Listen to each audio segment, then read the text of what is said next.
What's most important to you when it comes to choosing your financial advisor? Someone who's aligned with your biblical values. How about someone who will take the time to explain your options? Certified Kingdom Advisors are professionals who meet high standards in competence and integrity and have been trained to offer biblical financial advice. To find a Certified Kingdom Advisor in your area, visit faithfi.com and click Find a CKA.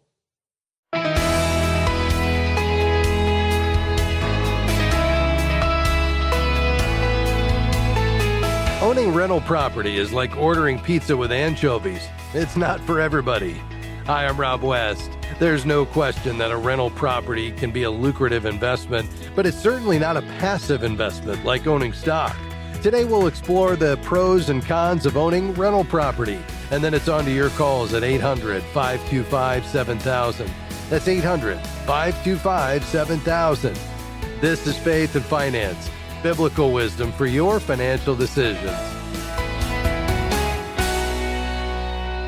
Okay, my analogy may have been a bit extreme. Not many folks like anchovies, and probably a whole lot more would like to own rental property someday. In fact, we've been getting a lot more calls about it recently.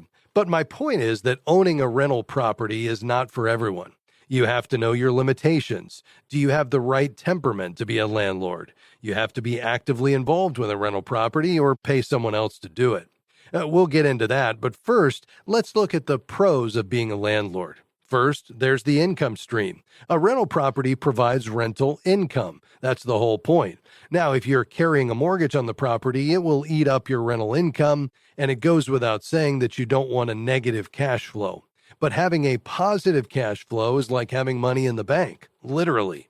Then there's the appreciation. Homes almost always increase in value. When you sell a rental property, you'll probably make a nice profit, but keep in mind that it may be subject to capital gains taxes.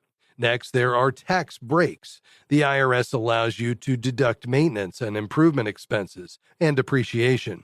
So, for example, you can deduct insurance, mortgage interest, and lawn maintenance. When deducting for depreciation, understand that it will reduce your cost basis, meaning you'll be liable for more capital gains taxes when you sell. Here's another pro. Let's say you buy a beach house to rent out on a seasonal basis. You can use the property yourself for 14 days a year or 10% of the number of days you rent it out and still deduct your expenses. Oh, and one more. You may already own a rental property. By that, I mean you could rent out part of your house, such as a garage or basement. You'd get the rental income and be able to deduct a portion of your mortgage interest and other expenses. So there are plenty of pros to buying a rental property, and that's why a lot of people do it. But what about the cons of owning a rental? Well, first, there's often a huge upfront investment cost if you don't already own the property. Not many people can afford to do it, so there's probably a mortgage involved, either when converting a principal residence to a rental or buying one to start out as a rental. That means you must charge enough rent to cover the mortgage, plus additional expenses. Will you still be in the black? Next, there's the lack of liquidity. Money in your checking account is considered highly liquid. Money tied up in a rental property is considered highly illiquid, meaning you can't get to it quickly or easily. You also have exposure to events you can't control. You must pay taxes and you must have adequate insurance on the property, but you can't prevent increases in those costs. Another example of that is the neighborhood may decline, making it more difficult to rent out your unit and negatively affect appreciation. You may have difficult tenants who are late with the rent or don't take proper care of your investment, even if you have a security deposit. It doesn't take much to do more damage than a security deposit will cover. But even with considerate tenants, you still need to keep the property in good repair. There will be midnight calls about broken water pipes and toilets that won't flush. Will you grab a tool bag and head over, or will you hire a management company to do that for you? That will cost around 10% of your rental income. The final con is actually having to be a landlord. Again, unless you pay someone else to do it. You have to find and vet prospective tenants. Sometimes you have to be firm with folks when they're habitually late with rent or don't pay at all. Do you have the stomach to evict someone? Of course, you want to help a tenant who's having a temporary problem, but can you be firm when it's necessary? These are all things you must consider if you're contemplating being a landlord. It's a big decision, so don't make it alone. Of course, bring God into the discussion in prayer. Ask Him to show you the path you should take. James 1:5 reassures us, if any of you lacks wisdom, let him ask God, who gives generously to all without reproach, and it will be given him. All right, your calls are next. The number 800-525-7000. That's 800-525-7000. And by the way, you can call with your questions. We'd also love to hear your testimonies as well. How is God working in your financial life as you've applied His principles to your stewardship? I'm Rob West, and you're listening to Faith and Finance, biblical wisdom for your financial decisions. We'll be right back after this break.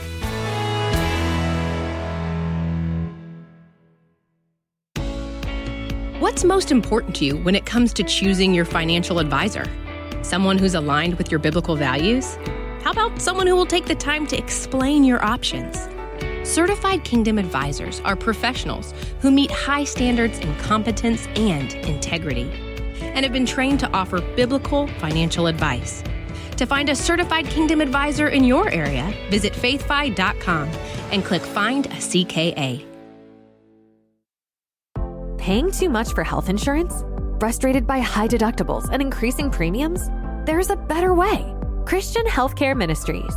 CHM is a Christian community delivering a faith-based solution to the high costs of healthcare. Take control over your healthcare costs with a program from CHM that could save you up to 40%. Learn more and enroll today at chministries.org/faithfi. That's chministries.org/faithfi.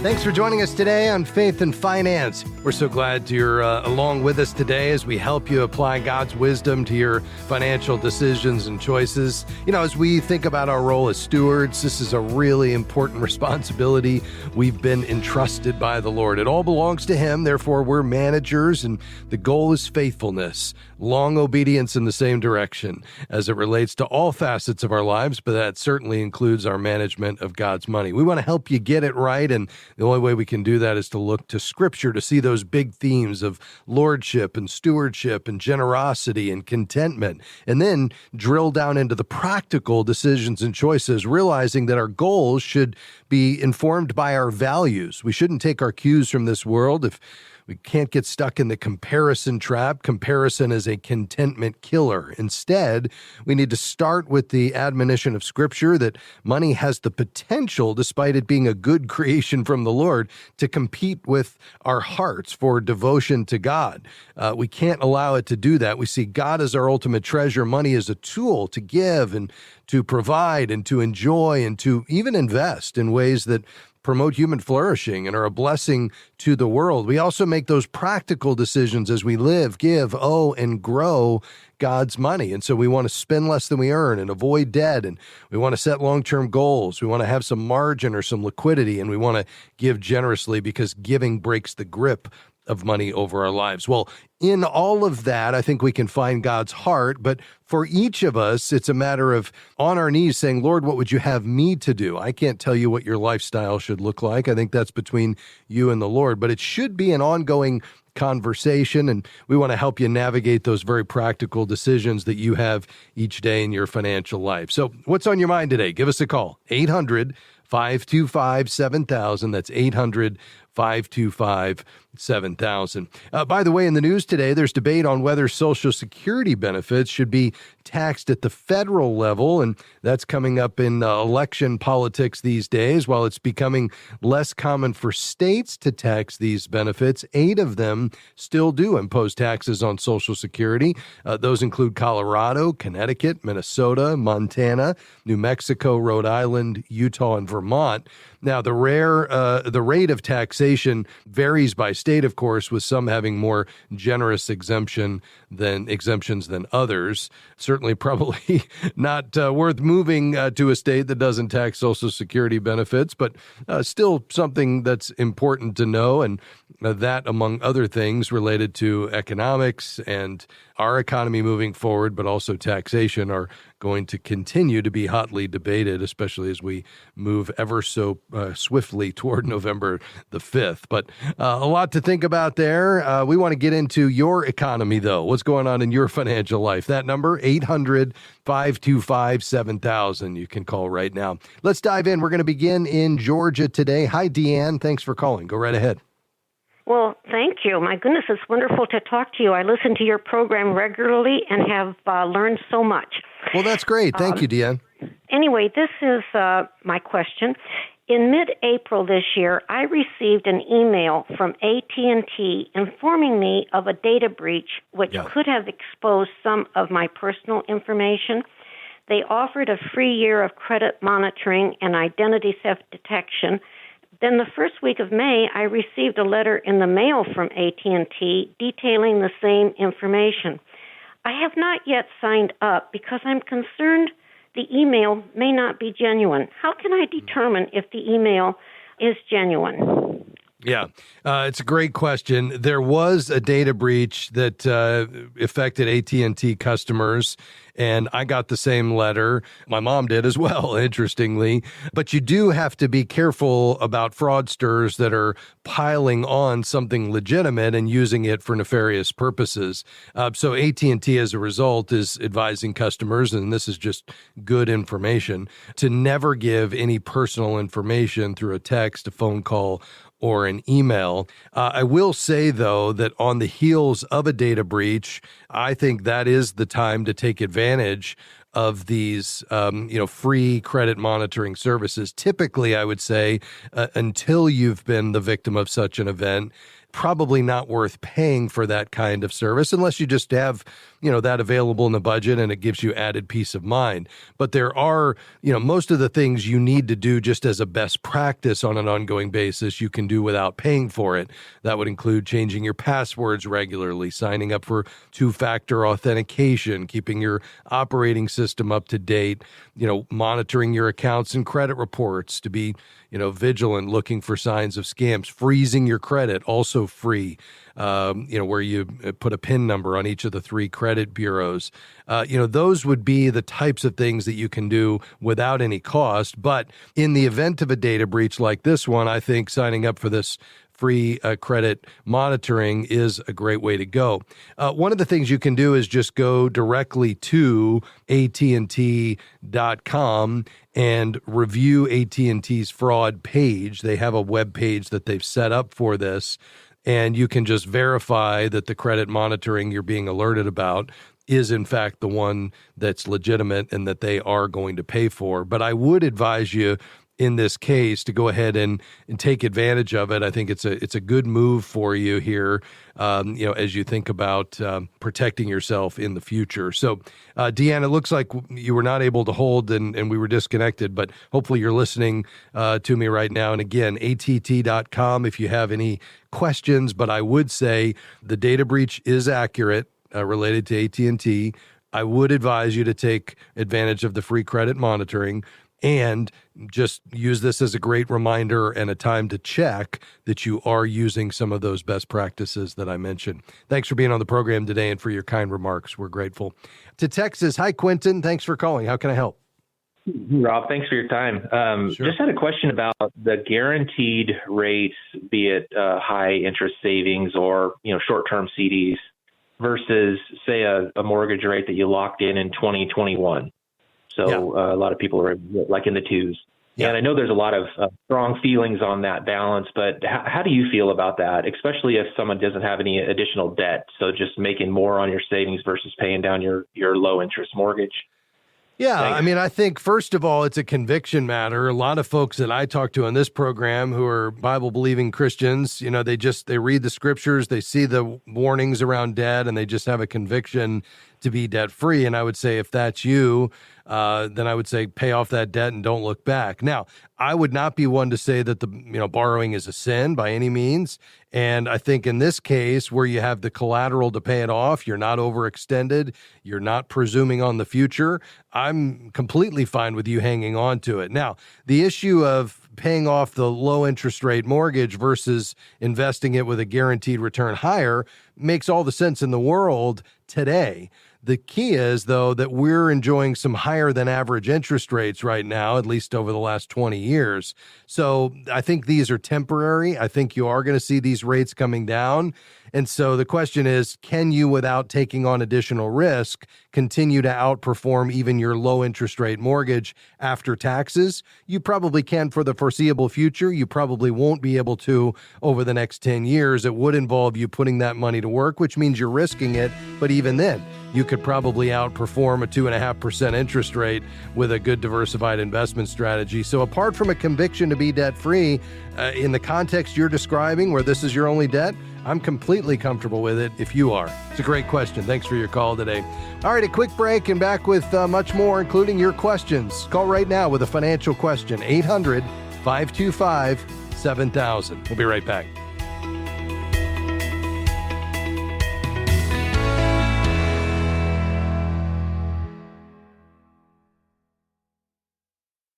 If you enjoy this radio program, you're going to love all of the many different resources waiting for you at faithfi.com and the FaithFi app.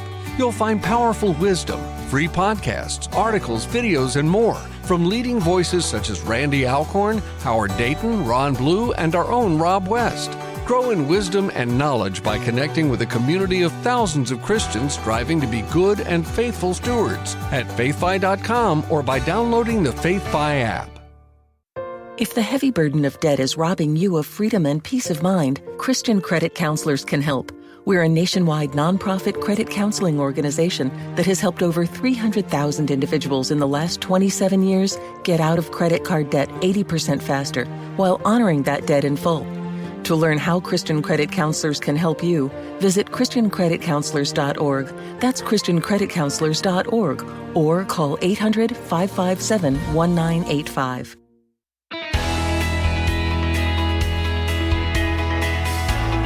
Hey, thanks for joining us today on Faith and Finance, for taking your calls and questions today. Hey, before we head back to the phones, let me just remind you, as a listener-supported ministry, we rely on your generous support each week and each month to be able to bring you this broadcast and our website and the FaithFi app and all the resources we provide, including the resources we give away to callers, just as a blessing. And if you find yourself listening regularly, maybe by appointment, and you've been able to apply something you've heard on the program to your financial life, or you'd just like to ensure that the broadcast continues and others can benefit from it, we'd invite you to become a FaithFi partner. What is that, you ask? Well, it's those who support FaithFi at $35 a month or more. And you can become a FaithFi partner when you go to faithfi.com/give. That's faithfi.com/give. And when you sign up to become a monthly FaithFi partner, you will get all of our studies and devotions pre-release. So our newest devotion is coming out next month. It's called Look at the Sparrows. It's a 21-day devotion on financial fear and anxiety. It's beautiful. It's biblical. I think it'll be a real encouragement to you. You'll also get our new FaithFi publication that will launch in the new year, right there at the beginning of the year. A beautiful digest of wonderful articles that are practical and theologically sound with a beautiful design. We'll produce one each quarter, and I think it'll be something that you'll look forward to receiving in the mail, just to encourage you in your stewardship journey. All that plus discounts on the FaithFi app, pro subscription, and more is yours when you support us at $35 a month or more. So consider becoming a FaithFi partner, and you can do that at faithfi.com/give. All right, let's head back to the phones. Looks like we have lines all full, so we'll get to as many as we can. Let's go out to Iowa. Hi, Gage. Go ahead. Hi, Rob. Thank you for taking my call. Yes, sir. I have a question. Right now, it is open enrollment for insurance plans at my work, and they offer two plans, a standard PPO plan and a high deductible plan, and that plan is HSA eligible. Yeah. I'm wondering which would be best to enroll in, and the kicker of the question is they pay for both premiums. Okay. So there's really no difference in the premium, and I'm just wondering what would be best. Yeah, it's a good question. Let me ask a follow-up, though, Gage. Do you know, with the high-deductible health plan combined with the HSA, obviously their premium would be a lot lower. Typically what companies do is they will offer to not only cover the premium if you choose that option, but they might make a certain contribution every month to the HSA, perhaps equal to what they would have had to pay in, paying the PPO plan. Do you know if there's any kind of assistance there? No, there is not. Okay. So it would be the straight premium for the PPO or the straight premium for the HDHP. And if you're going to put anything in the HSA, a lot of acronyms here, then that's going to be up to you. Is that right? Yeah, pretty much. Okay. Yeah. And you guys have a young family. Is that right? Well, no, it's just me and my wife right now, but we've been married for a year and a half now. So could be children in the near future, but not yet anyways. Okay. Got it. Yeah, I mean, it's up to you, of course, but, typically somebody in your stage of life, you may want to go with the PPO option just because they're providing more benefit to you with the PPO in the sense that if they're willing to cover the full premium, that's a much more expensive premium, and you have, the flexibility to see any doctor you want, essentially, and, you're going to have better coverage with lower out-of-pocket costs. And they're covering, the premium. So you don't have to worry about that being higher. The only upside to the high deductible health plan with the HSA is if you all are in relatively good health, and you wanted to contribute or you had the ability to contribute beyond, let's say, your 401k to an HSA and you didn't use it, you could build that up over time. It's not a use it or lose it. So you can let it accrue beyond a year at a time and just let it grow. You could even invest it. And then it becomes another retirement planning tool down the road. But at this point, if you're trying to just balance the budget and, you're barely, covering the bills with some surplus and funding the 401k, and you really don't have a whole lot of money to put into the HSA, there's probably more value for you in the PPO plan because with the high deductible health plan, you're essentially paying everything out of pocket. With the PPO, you're just going to have a small, deductible or not deductible, but copay, and your employer's covering the higher premium. So I think that's likely going to be the better option. And it most certainly would be if the Lord blesses you guys with kids, because, we know how often kids are running to the pediatrician. Yeah, absolutely. Okay. Well, awesome. That kind of gives us some things to think about and consider. All right. Good deal. God bless you. Absolutely, Gage. Thanks for your call, sir. Let's go to Indiana. Lucinda, thanks for calling. Go ahead. Thank you so much for taking my phone call. Sure. I had a quick question. My mother-in-law passed away at the end of December, and upon death, the house transferred into my husband and his sister's name. It was recently sold for $180,000, but $100,000 needed to go to pay her bills that were associated with the house, home equity and mortgage. Some of the rest of the money went to pay for the mandatory repairs that needed to be done to the house. So basically, approximately $40,000 was split between the two siblings. Is that considered capital gain, or what would that be? Yeah, it's a good question. So how long after your mother-in-law's passing was the house sold? It was almost 6 months. Okay. And, there probably wasn't a whole lot of increase in the market value of the property from her passing until the time it was sold. But essentially what happens is when she passed away, as long as she didn't, their names weren't on the deed prior to her death, or she didn't in some way give it to them prior to death, if they received it by way of inheritance through a will or a trust, then they enjoy what's called a step up in basis. So regardless of what she paid for it, the new cost basis for determining capital gains is stepped up to the market value as of the date of death. And then if the property is sold 6 months later, there's probably, there may be a very small increase just given, what happened in the housing market over that 6 month period of time, but probably not much. So there really wouldn't be a whole lot of capital gain. If anything, it would just be the small amount that home appreciated in 6 months' time. But I'm thinking that might be, 1% or something. Does that make sense? Yes. Okay. So you'd want to work with your CPA to determine, can we in fact say with documentation that essentially the market value when we sold it 6 months after the date of death was the same as of the date of death? If that's the case, then there is no capital gain, and then you all can do what you want with it, settle the estate and split the proceeds. Nobody's paying any tax. The only tax that would be due on each person's portion of the appreciation between the date of death and the date of sale. Okay. That makes perfect sense. Thank you so much. I appreciate You're welcome. it. Absolutely, Lucinda. Thanks for calling today. That's going to do it for us. Let me say a big thanks to my team today. Certainly couldn't do this without them. Handling our phones today was Adam Suddeth. Producing and engineering today, Mr. Devin Patrick. And providing me with great research today and just helping navigate the program is Jim Henry, my partner in crime here on Faith and Finance. Thanks to you for being along with us today, and we'll look forward to having you back tomorrow. God bless you. Bye-bye. Faith and Finance is provided by FaithFi and listeners like you.